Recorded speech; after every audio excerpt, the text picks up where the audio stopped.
Why do you exist? What's unique about you? That's what I think when I think of this 8bitDo 64 controller. The 8bitDo 64 controller is a modern take on the classic N64 controller, specifically designed for the Analogue 3D. The rub here is that the Analogue 3D console isn't even out yet. As a Windows controller, I think the 8bitDo 64 controller is serviceable. Pairing is straightforward. It works like you would imagine a controller would work. As an Android controller, for mobile game controller compatibility itself is kind of a crapshoot. Works best with retro emulators on Android devices, so if you have something like a Retroid Pocket 5, this would be a good controller to pair with that. As a Nintendo Switch controller, if you're playing any games outside of the N64 emulator, you're basically just getting a subpar experience right out of the box. The controller itself has N64 controls, you're missing 2 buttons, and you don't have the right analog stick. But for playing games within the Nintendo Switch Online N64 emulator, the controller is great. It works exactly like you would imagine it would. However,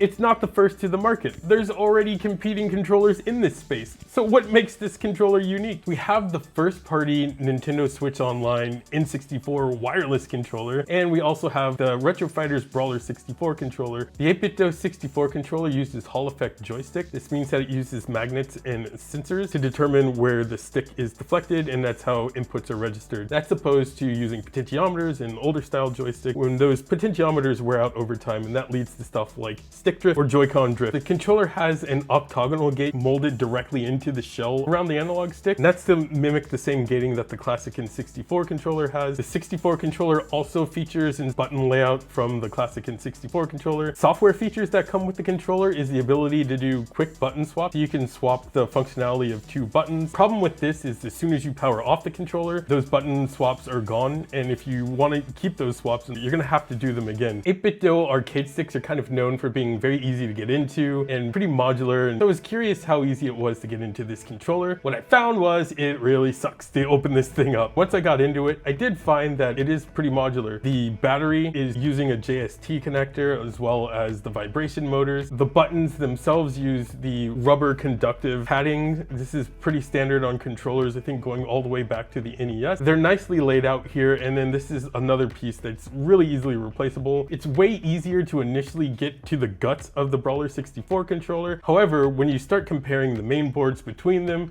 you'll see that the Brawler64 controller has like really poor soldering, I would say. And speaking of the Brawler64 controller, I think that's the closest comparison point to this controller. Both of these controllers offer similar compatibility. Both of these are modern takes on the classic N64 controller. The Retro Fighters Brawler64 controller, I think, just better to look at. The Brawler64 controller also offers the ability to use the N64 controller layout, but it also offers the ability to swap controls so that you get the full functionality of a modern controller except for the right analog stick. The 8bitDo 64 controller does not offer that capability. Like, you only get the N64 layout. But looking at the 8bitDo 64 controller, it does offer the Hall effect joystick, and one of the advertised features of the 8bitDo 64 controller as far as Analogue 3D compatibility goes is that you can update the firmware of the controller through the Analogue 3D console itself. I think pairing with the Brawler64 controller is just way more straightforward. Pairing it with the PC, you just hold the sync button, look down, you find the Bluetooth device, and then you sync it. Same experience with pairing it with a Nintendo Switch or an Android device. On the 8bitDo 64 controller, there's a slider switch on the back of it, one for direct input, one for switch input. If you're trying to pair the controller with the Switch, you have to make sure that it's in switch slider position before pressing the sync button, otherwise it won't work. And the same thing goes for pairing it with any other device other than the Switch. You have to make sure it's in the D position in those cases, otherwise it won't pair. And price-wise, they're both right around $40, with the Brawler64 being slightly more expensive. I think the build quality of the 8bitDo 64 controller is higher than the Brawler64. The 8bitDo controller feels more solid and more put together, but in terms of what you're getting for what you pay for,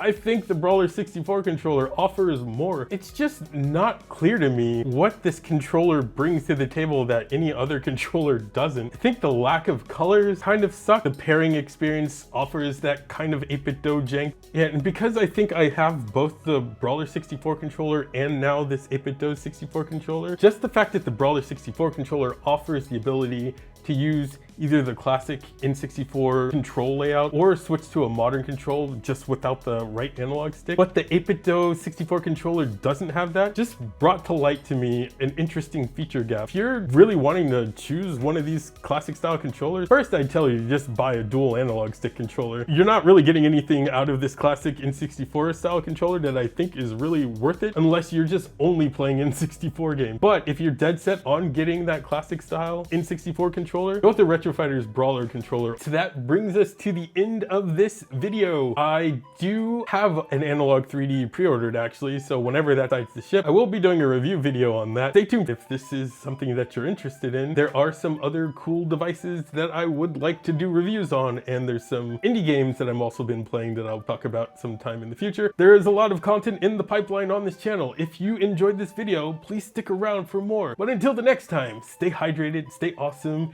and deuces.